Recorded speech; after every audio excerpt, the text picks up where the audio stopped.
Hola a todos, les habla Neo y para hoy hablaré de mi tema favorito que es la seguridad eterna de la salvación.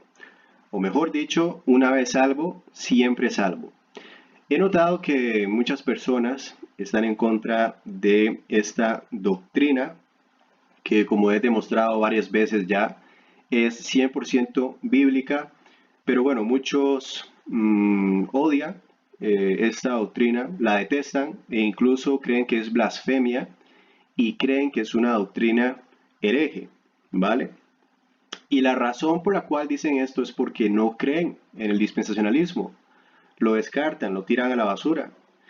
La situación con el dispensacionalismo es que cuando no aplicas este método de estudio, cuando no divides los versos de acuerdo a los diferentes grupos de personas y de acuerdo a los diferentes periodos de tiempo y no utilizas el sentido común, te vas a encontrar muchos versos que se contradicen o que parecen decir que nosotros los cristianos podemos perder la salvación. Pensarías que si hacemos malas obras o que si perdemos la fe, pues perdemos la salvación y podemos ir al infierno, incluso después de creer en Cristo. Pero esta es la cuestión. La seguridad eterna, el una vez salvo, siempre salvo, como se conoce normalmente, es una doctrina bíblica básica. Es el evangelio real de Jesucristo y no es una doctrina teológica oscura, profunda, compleja, nada de eso. Esta doctrina es fundamental y básica. Y si no crees en esta doctrina o no la quieres aceptar o la rechazas o la vas a seguir contraargumentando con los mismos versos que ya he explicado en otros videos una y otra vez, ni te molestes en meterte en doctrinas más profundas y complejas, porque no lo vas a entender. Entonces, el capítulo más famoso y más común para demostrar la salvación eterna es Primera de Juan, capítulo 5. Entonces, ok, aquí estamos en Primera de Juan, capítulo 5, e iremos al verso 11. Y este es el testimonio, que Dios nos ha dado vida eterna y esta vida está en su Hijo. Entonces, el que tiene al Hijo, el que tiene a Cristo, tiene la vida, ¿vale? Verso 12. El que tiene al Hijo, tiene la vida, el que no tiene al Hijo de Dios, no tiene la vida. No hay escala de grises. O tienes a Cristo y eres salvo, o no has aceptado su salvación y aún eres un pecador perdido. Pero mira el verso 13. Estas cosas os he escrito, que vosotros que creéis en el nombre del Hijo de Dios. ¿Tú creíste en el nombre del Hijo de Dios? ¿Tú creíste en la salvación de Cristo Jesús? Ok, sigue leyendo. Para que sepáis, dice saber. No dice, bueno, tal vez estás salvo. O no dice, para que creas más o menos que estás salvo. No. Ay, es que yo no sé si estoy salvo. Ay, yo no sé si ya perdí la salvación. No. Dice, para que lo sepas, o sea, lo sabes, que tenéis vida eterna y para que creáis en el nombre del Hijo de Dios. No dice tampoco vida temporal o que tienes vida condicional, ¿no? O sea, vida eterna bajo la condición del pecado o falla en la fe o en las obras. No, dice vida eterna solamente. Entonces, en estos versos vemos que Juan da un testimonio, así empieza a decirlo. O sea, está documentado por el apóstol. Encima dice, vida eterna, dice que sepáis, o sea, sabes que estás salvo. Y dice que si crees, ya tienes vida eterna, versos 2 y 13. Luego por acá tenemos Corintios, voy cerrándolos porque como ven son bastantes versículos los que tengo y los pueden ir apuntando, ¿vale? Primera de Corintios capítulo 12, vamos a leer por acá. Espero haber tenido todos los versos correctos aquí. Primera de Corintios capítulo 12 y leeremos el verso, bueno, creo que acá son bastantes, ¿no? Del 15 más o menos hasta el 27. Del 15 al 27 leeremos. Bueno, todos estos versos se tratan del cuerpo de Cristo, es decir, la iglesia. Entonces, los versos nos dicen que es imposible perder a un miembro del cuerpo. Es decir, es imposible perder a un miembro de la iglesia de Cristo. ¿Por qué es así? Porque si perdiéramos a miembros de la iglesia, pues nos vamos quedando sin cuerpo. ¿Lo ven? Es una analogía fascinante. Entonces, empezaré. Si dijere el pie, porque no soy mano, no soy del cuerpo, por eso no será del cuerpo. Y si dijere la oreja, porque no soy ojo, no soy del cuerpo, por eso no será del cuerpo. Si todo el cuerpo fuese ojo, ¿dónde estaría el oído? Si todo fuese oído, ¿dónde estaría el olfato? Mas ahora Dios ha colocado los miembros, cada uno de ellos en el cuerpo como Él quiso. Porque si todos fueran un solo miembro, ¿dónde estaría el cuerpo? ¿Están viendo la analogía? El cuerpo de Cristo no existiría. Todos los miembros son salvos, debes entender. Todos somos salvos una vez que recibimos a Cristo para ser salvos. Y vas a notar otra cosa por acá, el que menos honorable es, Dios va a levantar a esa persona. O sea, entre menos honorable seas, más te va a llenar Dios de abundante honor. Acá no se trata de que hundamos a los cristianos menos honorables, que menospreciemos a las personas que luchan en contra de algún pecado en particular. Todo lo contrario. Dios puede compensar los defectos de esa persona, ¿vale? Dios puede compensar esos defectos menos honorables de la persona que aceptó a Cristo. Versículo 20, ¿no? Y estamos por acá. Dice, pero ahora son muchos los miembros, pero el cuerpo es uno solo. Ni el ojo puede decir a la mano, no te necesito, ni tampoco la cabeza a los pies, no tengo necesidad de vosotros. Antes bien, los miembros del cuerpo que parecen más débiles son los más necesarios, y aquellos del cuerpo que nos parecen menos dignos. Y mira, ¿cuántos líderes religiosos, cuántas personas en Internet, cuántos falsos profetas andan señalando a todos, culpabilizando a todos, hacerlos dudar de su salvación, haciendo a otros sentirse mal? Tú eres menos honorable, tú no perteneces a la iglesia, tú estás perdido, tú esto, tú lo otro. Bien. 23. A aquellos del cuerpo que nos parecen menos dignos, a estos vestimos más dignamente. Y los que en nosotros son menos decorosos se tratan con más decoro. Porque los que están en nosotros son más decorosos, no tienen necesidad. Pero Dios ordenó el cuerpo, dando más abundante honor al que le faltaba. Ay, es que yo no me siento que soy suficiente para Cristo Jesús. Algo me falta en el Espíritu Santo. Algo me falta a mí para ser salvo. No, hermano. Dios lo va a compensar. Y esto que sigue, esto que voy a leer es muy poderoso porque no puedes salir del cuerpo de Cristo. No importa qué pecado cometas, no sales del cuerpo de Cristo una vez que entras. No es que cuando eres salvo perteneces al cuerpo de Cristo y luego Cristo te va a sacar, ¿no? Porque caigas en algún pecado, no. La Biblia dice que no hay desavenencia, ¿vale? Quiere decir, no hay división. Dios no te va a cortar. Verso 25, para que no haya desavenencia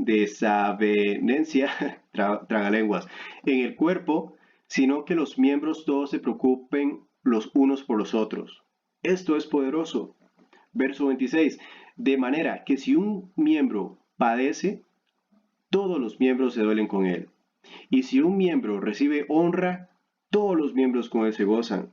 Vosotros, pues, sois el cuerpo de Cristo y miembros, cada uno en particular. ¡Uf! Poderoso. Bueno, acá va otro versículo. Vamos a ir a Juan capítulo 10 y leeremos, espera, que son muchos versos. Leeremos a partir del 27.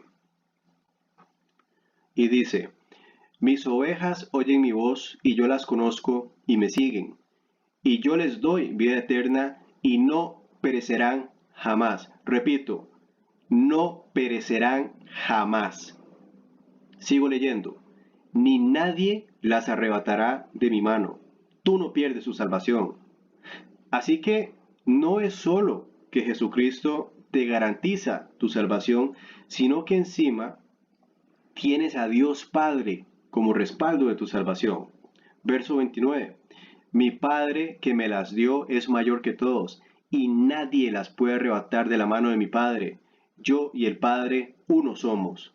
Eso es muy poderoso, extremadamente poderoso.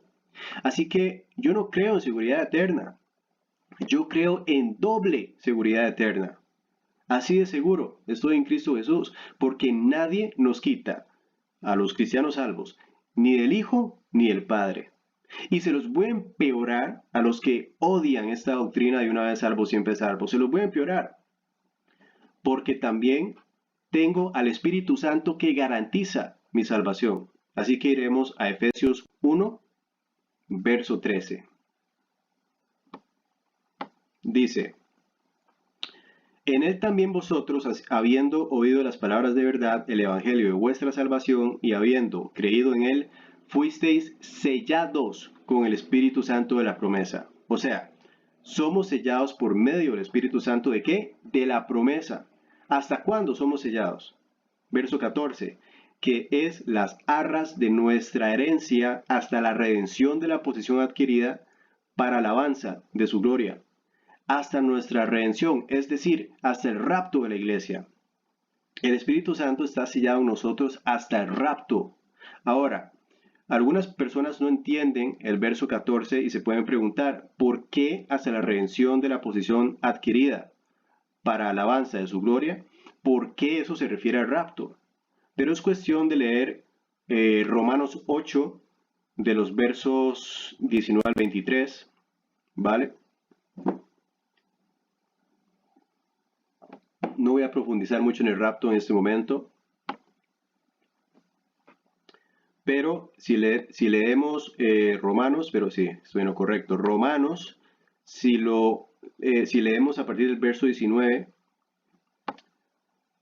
ok, por aquí mismo, porque el anhelo ardiente de la creación es el aguardar la manifestación de los hijos de Dios, porque la creación fue sujetada a vanidad, no por su propia voluntad, sino por causa del que la sujetó en esperanza, porque también la creación misma será libertada de la esclavitud, de la corrupción, a la libertad gloriosa de los hijos de Dios, porque sabemos que toda la creación gime a una, y a una está con dolores de parto hasta ahora, y no solo ella, sino que también nosotros mismos, que tenemos las primicias del Espíritu, nosotros también gemimos dentro de nosotros mismos, esperando la adopción, la redención de nuestro cuerpo. ¿Lo ven?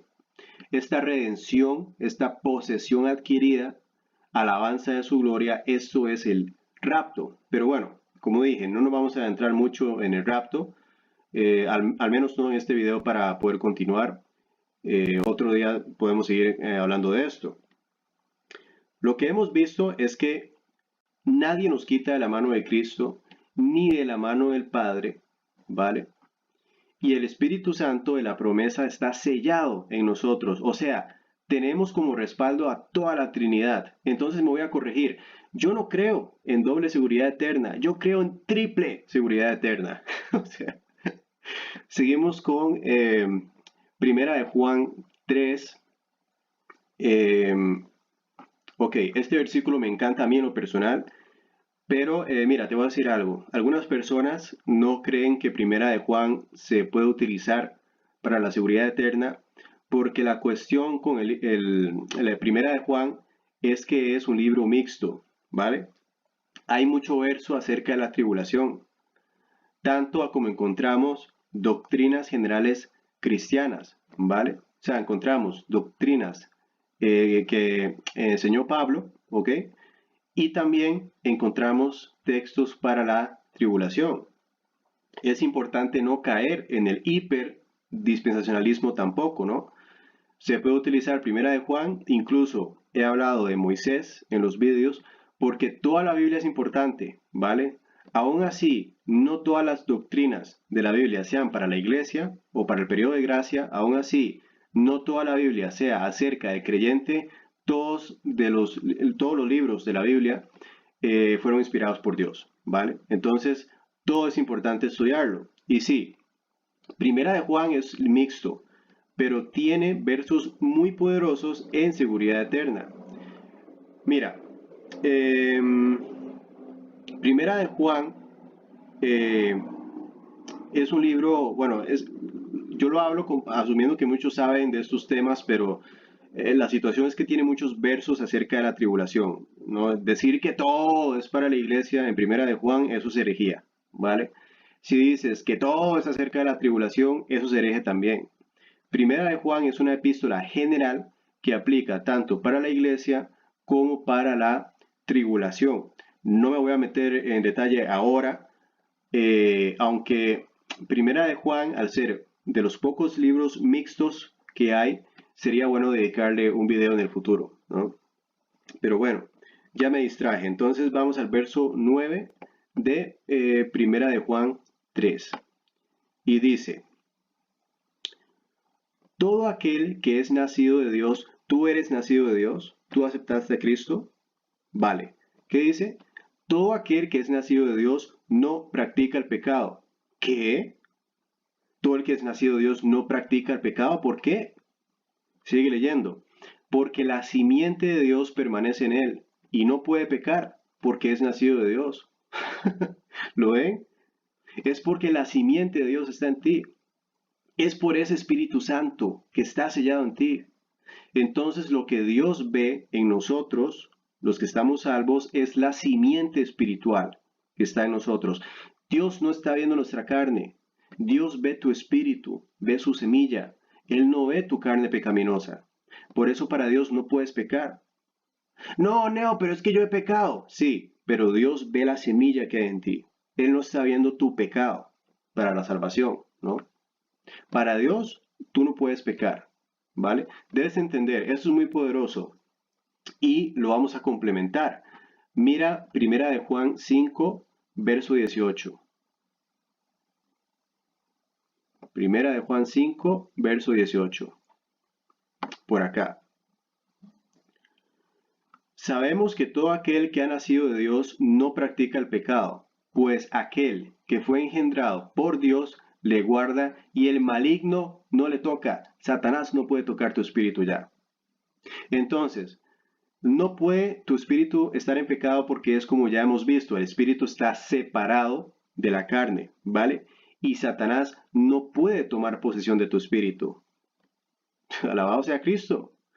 Si tú no quieres contar Primera de Juan por ser un libro mixto, ese será tu problema, pero yo no me voy a quitar esa bendición, ¿vale? Esto aplica para mí, aplica para nosotros. Pero bueno, de regreso con las epístolas de Pablo, estaremos leyendo Romanos 8 y vamos a ver los versículos 38 y 39. Eso es muy fuerte también, ¿no? Porque este versículo por sí solo demuestra que nada, cualquier cosa que pienses, nada te va a separar como cristiano salvo del amor de Cristo. Nada. Nada nos separa de su amor en Cristo. Pero no, Dios te va a enviar al infierno si lo desobedeces. Así no va la cosa. Así no va la cosa. Mira el verso 38. Por lo cual estoy seguro, boom, tira la bomba Pablo de a primeras, ¿no? Tiene seguridad. ¿De qué tiene seguridad? Sigue leyendo. De que ni la muerte, ni la vida, ni los ángeles, o sea, ni los ángeles te pueden condenar, ni principados, ni potestades, o sea, ni el gobierno, ni los demonios, nada. Ni lo presente, escucha muy bien, ni lo presente, nada lo que hagas ahora, ni lo porvenir, ¿escucharon? Ni lo que hagas en el futuro te puede afectar. Verso 39, ni lo alto, o sea, el cielo, ni lo profundo, o sea, el infierno, ni ninguna otra cosa creada nos podrá separar del amor de Dios que es en Cristo Jesús, Señor nuestro. Uf, qué verso. Y aún así, vas donde esos pastores que te hacen sentir inseguro, ¿no? que en cualquier momento pierde la salvación. Ay, no, voy a perder la salvación si caigo en pecado. A mí nada me va a separar del amor de Cristo. Nada. Veremos uno que ya estudiamos para el video anterior y es Colosenses 2, verso 11. Y dice lo siguiente. Verso 11 dice, en él también fuisteis circuncidados con circuncisión no hecha a mano. Entonces, cuando aceptaste la salvación de Cristo, fuiste circuncidado, una circuncisión que no fue hecha a mano. Sigo, al echar de vosotros el cuerpo pecaminoso carnal en la circuncisión de Cristo. Circuncisión es cortar algo del cuerpo. Entonces, ¿qué está cortando Dios? Todo tu cuerpo pecaminoso. Tú estás cortado de tu cuerpo pecaminoso. Entonces, número 1, con este verso probamos que tu cuerpo seguirá pecando, ¿vale? Y número 2, probamos con este verso que tú ya no eres parte de tu cuerpo. Y esto va muy de la mano con lo que vimos en Primera de Juan, ¿no? Lo que hagas con tu cuerpo no va a afectar tu espíritu, porque ya tu espíritu no pertenece al cuerpo.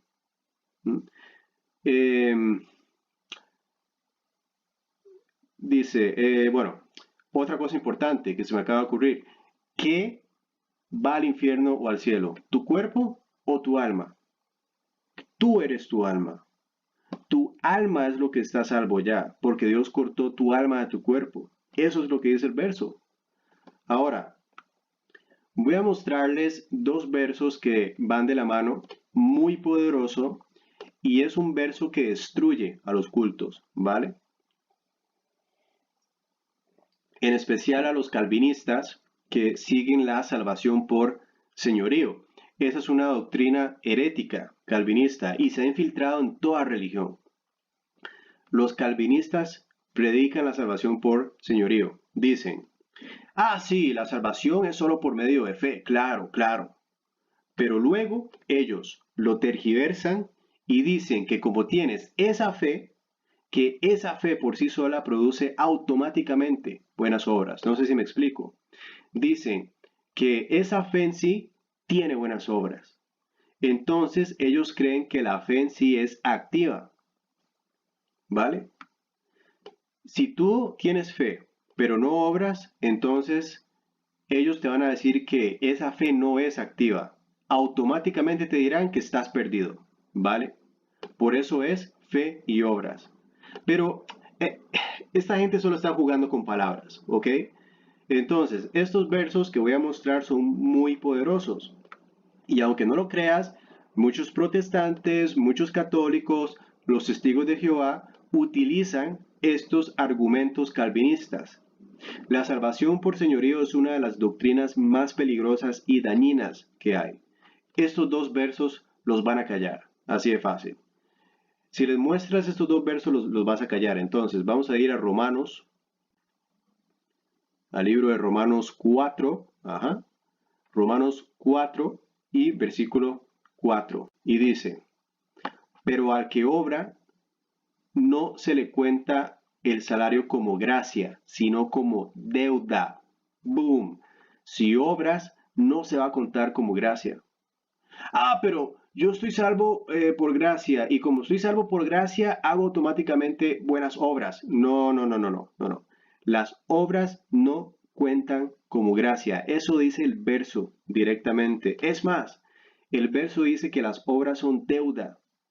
Pero sigamos leyendo, verso 5. Mas al que no obra, no, si tú no obras, tú no estás salvo. Mas al que no obra, si no cree en aquel que justifica al impío, su fe le es contada por justicia. Solo con creer. Tu fe es automáticamente contada por justicia. ¿Vale? Y si eso no fuera fuerte, Romanos 11 es aún más poderoso. ¿Ok? Ahora, no solo estamos hablando de creer. Cualquiera puede creer en Cristo, o que Cristo existió, o que Cristo existe. ¿Vale? Pero es la salvación, la fe a esa salvación. Entonces, Romanos 11 es más poderoso porque si crees que ser salvo por gracia equivale a hacer algún tipo de trabajo, o sea, algún tipo de obra, que tienes que andar pidiendo perdón por cada pecado, por cada mal pensamiento que tengas, por cada deslice de la carne, ¿no? Que tienes que ir a confesarte, que tienes que hacer tal rezo tantas veces al día, etcétera. Cualquier cosa. Si crees que eso es ser salvo por gracia, entonces tendríamos que deshacernos de la definición de obras. Y la gracia significaría obras. No existiría la gracia, en otras palabras. Pero mira Romanos 11 y lee el verso 6. Y si por gracia ya no es por obras, de otra manera la gracia ya no es gracia. Y si por obras ya no es gracia, de otra manera la obra ya no es obra. Boom. Mira, tú enseñas este verso a los testigos de Jehová porque a los testigos de Jehová siempre les encanta contraargumentar y andar discutiendo y tiran versículos a diestra y siniestra, ¿no? Discuten semánticas teológicas muy educadas y demás. Pero las veces que enseño este verso, hasta ahí llega la bulla, se quedan calladitos. Entonces, a los cultistas, en general, cualquier religión, enséñales estos dos versos que acabo de mostrar. Hasta ahí llega la cosa, se cae el show. ¿Ok? Sigamos. ¿Qué tal si yo acepté a Jesucristo, pero yo ya no creo en Jesucristo? Se me fue la fe, ¿no? Ya con el tiempo no creo en nada de esto. Te vas a ir al infierno. No, no. Lo creas o no, muchos pastores dicen, sí, la salvación es por fe y gracia, ¿no? Pero luego te dicen que si una persona en el pasado aceptó a Cristo y luego deja de creer, ya perdió la salvación, ¿no? O sea, vamos a lo mismo, eso es salvación por señorío, son obras, ¿no? Porque si aceptaste a Cristo y en el futuro, por cuestiones de la vida, dejas de creer, tendrías que forzar esa creencia, tienes que continuar creyendo toda la vida. Pero esos tipos son unos mentirosos, así que leeremos segunda de Timoteo, capítulo 2, y dice, el verso sería, espera, tengo que buscarlo porque no me acuerdo. Ok, sería el verso 11. Palabra fiel es esta. Si somos muertos con Él, también viviremos con Él. Es una palabra fiel, ¿vale? Si mueres con Jesús, vives con Jesús. Si sufrimos, también reinaremos con Él. Si le negaremos, Él también nos negará. Lo interesante es que muchas personas utilizan este mismo verso para demostrar que la salvación se puede perder. Pero vas a ver la ironía. Eso no es cierto porque el contexto del verso es reinar con Jesús, ¿vale? De todas formas, no tendría sentido el verso 11 de palabra fiel, no sería palabra fiel, ¿no? Pero más allá de eso, si esa fuera la interpretación, entonces contradice justamente el siguiente verso. O sea, si dejas de creer en Jesús, eso quiere decir que Jesús te va a negar. Entonces, ¿qué harías con el verso 13? Si fuéramos infieles, Él permanece fiel. Él no puede negarse a sí mismo. ¿Lo ven? El verso 12 habla de reinar. Tú no vas a reinar con Cristo, ¿vale? Si tú no sufres por Cristo. Pero el verso 13 dice que si eres infiel a Cristo, o sea, directamente le das la espalda a Cristo, Él te será fiel. ¿Por qué? Porque Cristo lo que ve es que cuando tú creíste en Él y creíste en lo que Él hizo por ti, justo en ese momento Dios te selló, ¿no? Y ya vimos los versículos de que el Espíritu Santo está sellado en ti, desde el momento que aceptas esa salvación. Ese sello de Dios nadie ni nada lo rompe, ¿vale? La salvación no es un proceso, es algo instantáneo. La salvación no se trata de depender de tus esfuerzos, de depender de tus obras, es todo lo contrario. Y vamos a ver otro versículo bastante popular, dicho sea de paso, en Juan. Y mira, la verdad, yo te recomendaría leer todo el libro de Juan, absolutamente todo, porque Juan está repleto de versos que garantizan la seguridad eterna. Entonces leeremos Juan capítulo A ver, ¿cuál es este capítulo? Capítulo 1 sería. Y el verso sería el 12, ¿ok? Que lo tenemos. Dice, mas a todos los que le recibieron, ¿vale? Eso es interesante porque dice, mas a todos los que le recibieron, a los que creen en su nombre. Entonces, primero hablan de recibir la salvación y luego de creer en su nombre, ¿no? Por eso dije antes que cuando se habla de creer, no se habla solamente de creer en que Jesús existe o creer en la existencia de Jesús nada más. No, recibir la salvación, ¿no? Entonces voy a leerlo. Mas a todos los que le recibieron, a los que creen en su nombre, les dio potestad de ser hechos hijos de Dios. ¿Lo ven? Apenas recibiste a Cristo, te convertiste en hijo de Dios. Ese es tu título. Ahora, este verso me hace reflexionar mucho, ¿no? Y te voy a poner un ejemplo. Digamos que tú y tu padre tienen una mala relación, ¿no? Caíste en drogas, le fallaste a tu padre, lo decepcionaste, fuiste un pésimo hijo. Es más, tu padre te echó de tu casa. Ya ni te quiere hablar, tu padre. ¿Esto quiere decir que ya no eres su hijo? ¿Ya no eres hijo de tu padre? Para nada. Sigues siendo su hijo. Es lo mismo, no importa qué tan mala sea tu relación con Dios o cuántas veces pecaste en contra de Dios luego de aceptar la salvación de Jesucristo.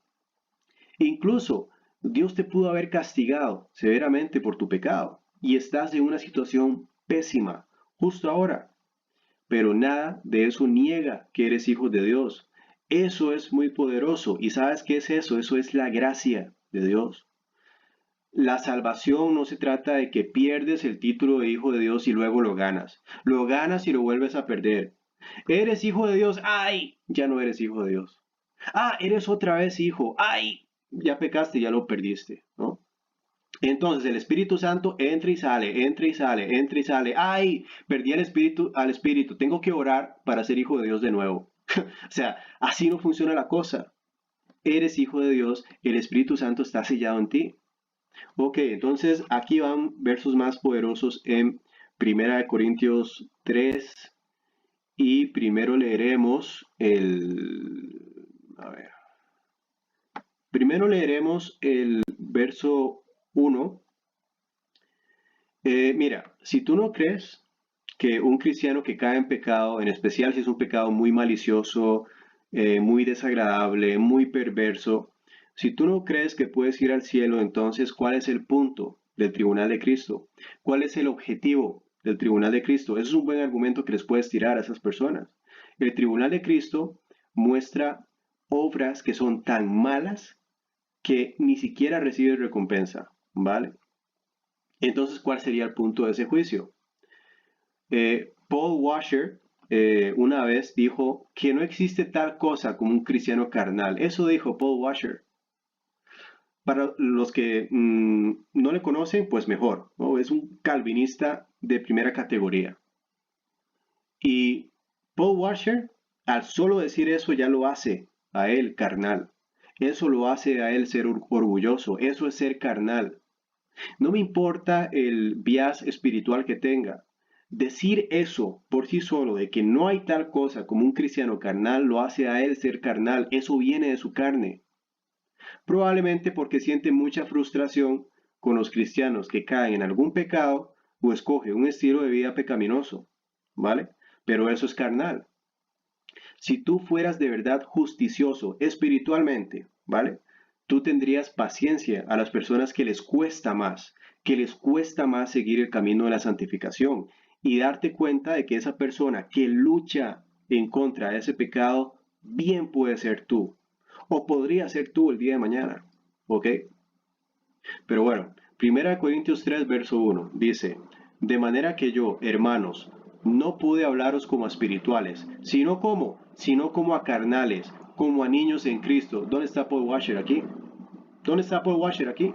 Pablo le está hablando a esta iglesia como seres carnales, ¿ok? Y espera, mira el verso 13, mira el verso 13. La obra de cada uno se hará manifiesta, porque el día la declarará, pues por el fuego será revelada. Va a haber un día en que serás probado por fuego. Así es, hermano. Un día todos nosotros, los miembros de la iglesia de Cristo, seremos probados por fuego. El verso dice, y la obra de cada uno, cual sea, el fuego la probará. Cualquier obra será probada. ¿Y qué pasa si hiciste obras muy malas, muy feas? ¿Serás condenado al infierno? Entonces, perdiste la salvación entonces. Verso 14. Si permaneciere la obra de alguno que sobreedificó, recibirá recompensas. Entonces las buenas obras son para recompensa en el tribunal de Cristo. Sigo. Verso 15. Si la obra de alguno se quemare, él sufrirá pérdida. ¿No? Vean, si haces malas obras, vas a perder recompensas, vas a quedarte sin nada. Entonces, una persona que aceptó a Cristo y luego le da la espalda, deja de creer, no hace nada o empieza a hacer malas obras, ¿se va a ir al infierno? No, sigue leyendo, si bien él mismo será salvo, aunque así como por fuego. Será salvo de igual manera. La salvación no se pierde nunca.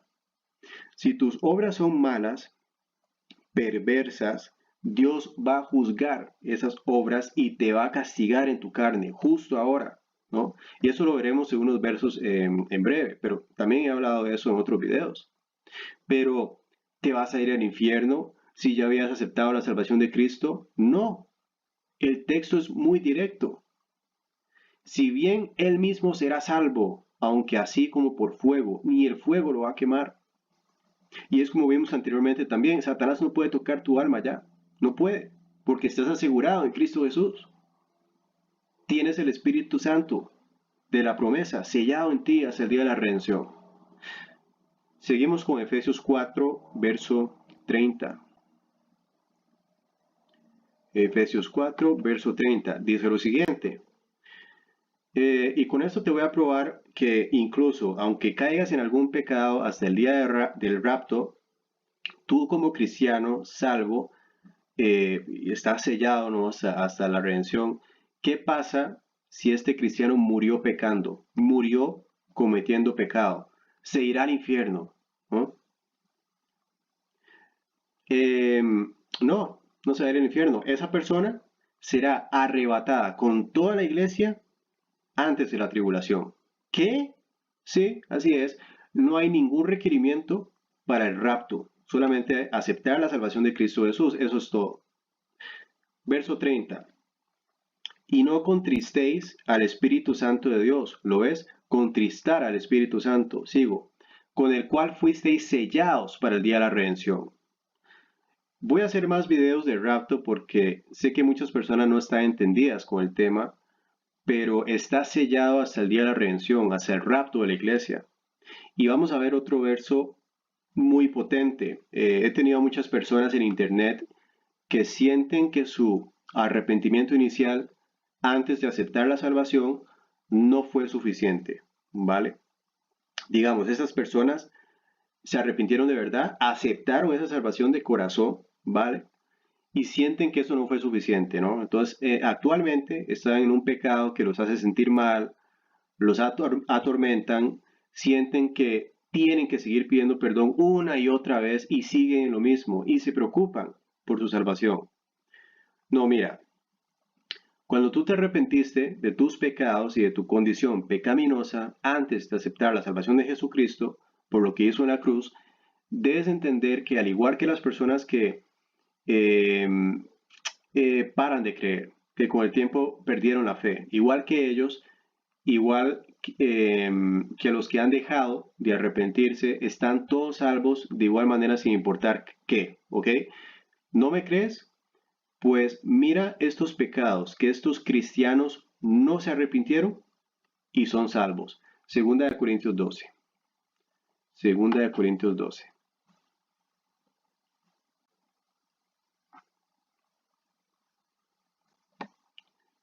E iremos al verso... Espera. Creo que lo tenía marcado. Que el verso 19 dice: ¿pensáis aún que nos disculpamos con vosotros? Delante de Dios en Cristo hablamos y todo, muy amados, para vuestra edificación. Pablo los llama amados y quiero hacer énfasis acá antes que me llamen hereje, ¿no? Cuando Pablo llama a esas personas amados, ya con eso sabes que son salvos, ¿no? Y hay todo un contexto respecto a esto. Parte de ese contexto está en Efesios 1, y si eso no lo sabías, pues es porque no lees tu Biblia, así de sencillo. Si estás hecho en el amado, ¿vale? Estás predestinado a ser salvo, ¿ok? Es como decirla, es como la situación de hermano. Si un cristiano te dice hermano, es porque estás salvo, ¿no? Así tú sabes que eres hermano en Cristo, pues, ¿no? Es lo mismo. Efesios 1, verso 5 dice, en amor, habiéndonos predestinado para ser adoptados hijos suyos por medio de Jesucristo, según el puro afecto de su voluntad, para alabanza de la gloria de su gracia, con la cual nos hizo aceptos en el amado. ¿Lo ven? Entonces, cuando Pablo se refiere a sus hermanos como amados, ¿ok? Está hablando de predestinación, incluso. Así que puedes gritar, puedes llorar. No, no, no, no. Esto de una vez salvo, siempre salvo. Es falso, falso, falso. ¿No? Puedes gritar, llorar. Puedes dejar comentarios insultando, maldiciendo, llorando. Te suscribes del canal, ¿no? Puedes hacer de todo.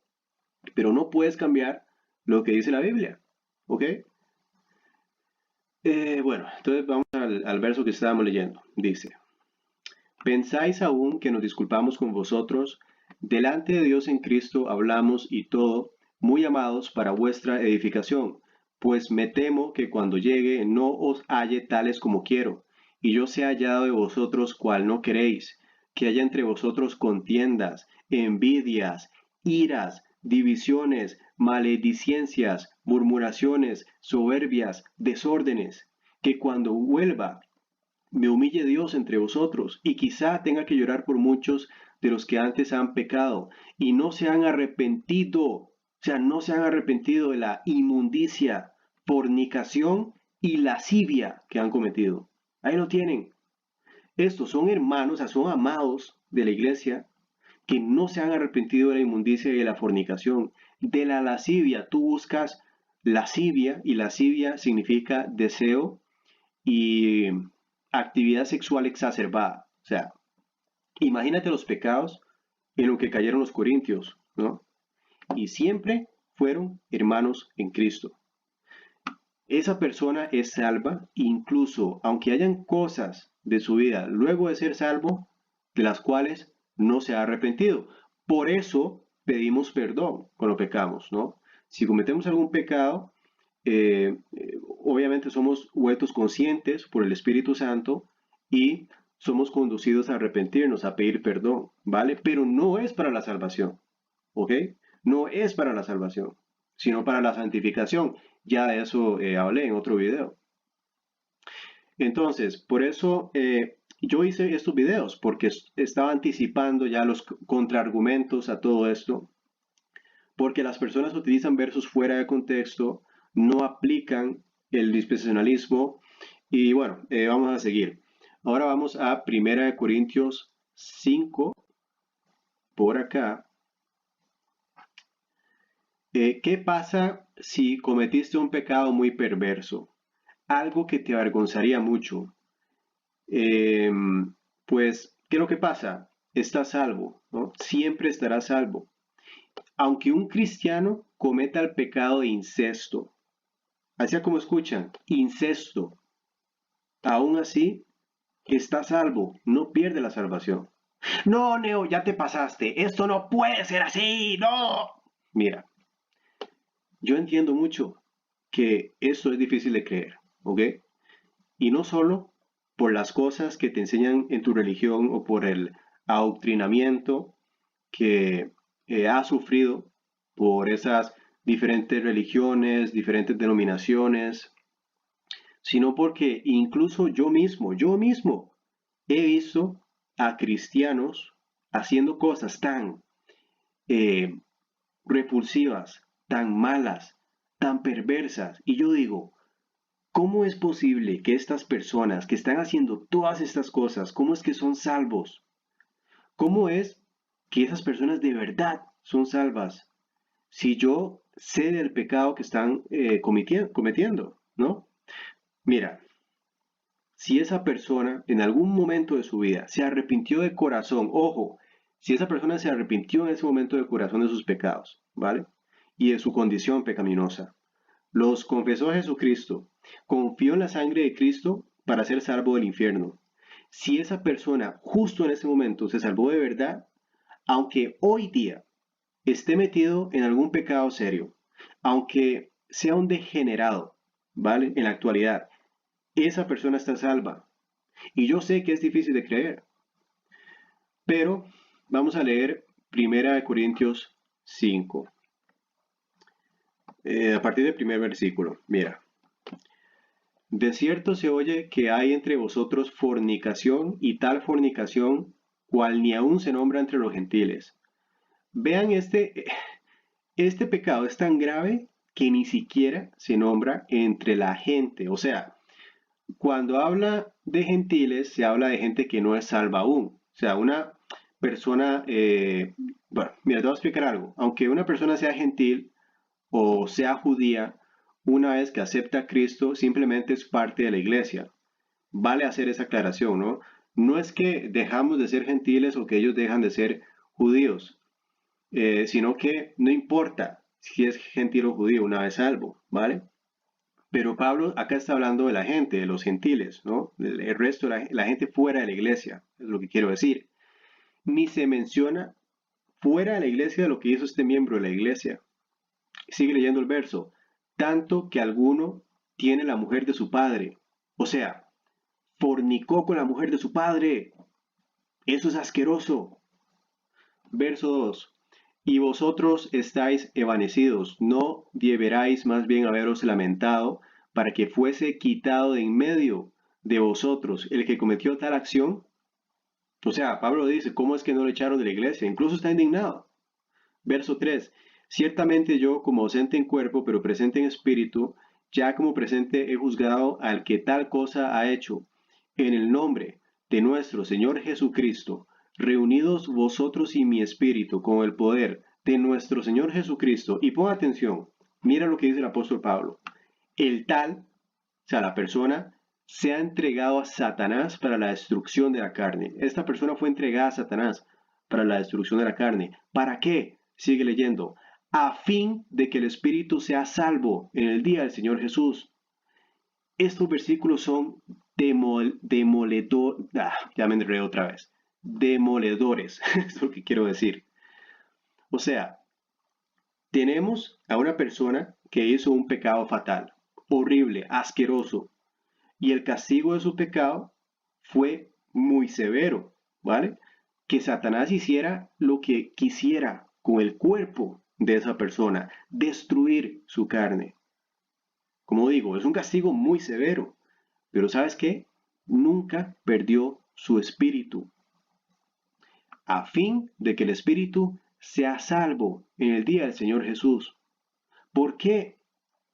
Porque esta persona en algún momento de su vida sintió arrepentimiento de su condición como pecador, se arrepintió de sus pecados, aceptó la salvación de Cristo Jesús y eso lo salvó. En ese momento esa persona fue salva, ¿vale? Sin importar los pecados que cometió después. ¿Y sabes qué es lo más poderoso aún? Que confirma el versículo de Juan. Satanás no puede tocar su alma, puede destruir su cuerpo. El versículo en sí afirma cuál es el castigo de un cristiano que cae en pecado y esa es la destrucción de su cuerpo, ¿no? O sea, Dios no te va a proteger, ¿no? Si caes en drogas o si tienes fornicaciones, Dios a las consecuencias de eso no va a mover un dedo, ¿no? O te puede castigar y te lo puede empeorar la situación, ¿vale? Pero su alma ya es de Cristo. Este versículo para mí es uno de los más poderosos. Y hay más versículos, muchos más, que demuestran que en el periodo de gracia en el que estamos no podemos perder nuestra salvación. Pero bueno, ya llevo casi una hora de video, así que no sé, voy a leer estos versículos rápidamente, ¿ok? A ver si nos da tiempo. No los voy a explicar, pero voy a leerlos. Romanos 8, sí, del verso 30, ok, al... Uf, que son muchos.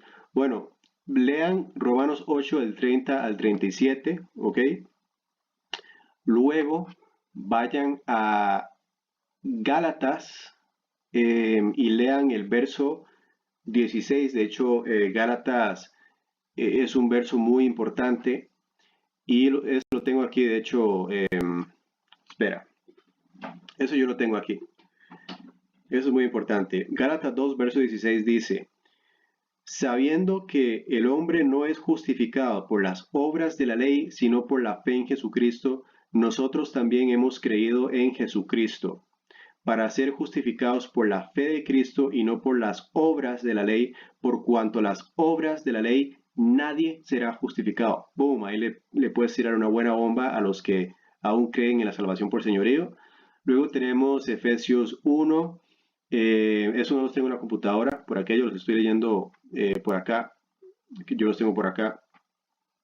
Y Efesios 1, verso 3 dice, bendito sea el Dios y el Padre de nuestro Señor Jesucristo, que nos bendijo con toda bendición espiritual en los lugares celestiales en Cristo, según nos escogió en Él antes de la fundación del mundo, para que fuésemos santos y sin mancha delante de Él, en amor, habiéndonos predestinado para ser adoptados hijos suyos por medio de Jesucristo, según el puro afecto de su voluntad. Ok, acá en pantalla sí tengo varios versículos de Pedro. Te recomiendo que leas de Primera de Pedro del verso 3 al 9, ¿ok? Luego también tenemos a ver, Primera de Tesalonicenses, versículo 3, capítulo 3, quiero decir. Eh, lee el verso, bueno, voy a leerlo por acá, el verso 2 y 13, y el Señor os haga crecer y abundar en amor, unos para con otros y para con todos, como también lo hacemos nosotros para con vosotros, para que sean afirmados vuestros corazones irreprensibles en santidad delante de Dios nuestro Padre, en la venida de nuestro Señor Jesucristo con todos los santos. También te recomiendo leer Juan 20, solo voy a leer aquí el verso 29, aquí lo tengo marcado. Dice, Jesús le dijo, porque me has visto, Tomás, creíste. Bienaventurados los que no vieron y creyeron. Luego te recomiendo leer Romanos 14, versos 22 y 23. Dice, ¿tienes tu fe? Tenla para contigo delante de Dios. Bienaventurado el que no se condena a sí mismo en lo que aprueba, pero el que duda de lo que come es condenado, porque no lo hace con fe. Y todo lo que no proviene de fe es pecado. ¡Boom! Me encanta este verso. ¿Sabes por qué me encantan estos últimos versos que leí? Porque estás pecando si vives en duda. Si no tienes fe y dudas de tu salvación, estás pecando en contra de Dios. Vivir en duda es pecar en contra de Dios. Y bueno, creo que con eso ya podemos cerrar el video. Si eres lo único que, mira, voy a compartir en la descripción un video de cómo ser salvo, ¿vale? Si no has aceptado a Cristo, lo único que tienes que hacer es aceptar que eres pecador y que necesitas a un Salvador, ¿vale? Cree en la obra redentiva que hizo Cristo Jesús en la cruz para la vida eterna y la remisión de todos los pecados, pasado, presente y futuro. Romanos 10:13 dice, porque todo aquel que invoca el nombre del Señor será salvo. En Juan 14, verso 6 dice, yo soy el camino y la verdad y la vida, y nadie viene al Padre sino por mí. Romano 10, del versículo 9 al 10 dice, que si confesares con tu boca que Jesús es el Señor, y creyeres en tu corazón que Dios le levantó entre los muertos, serás salvo. Porque con el corazón se cree para la justicia, pero con la boca se confiesa para la salvación. Efesios 2, del 8 al 9 dice, porque por gracia sois salvos por medio de la fe, y esto no de vosotros, pues es don de Dios, no por obras, para que nadie se gloríe. Te recomiendo que veas ese video que recomendé y lo vamos a cerrar. Un saludo a todos. Chao.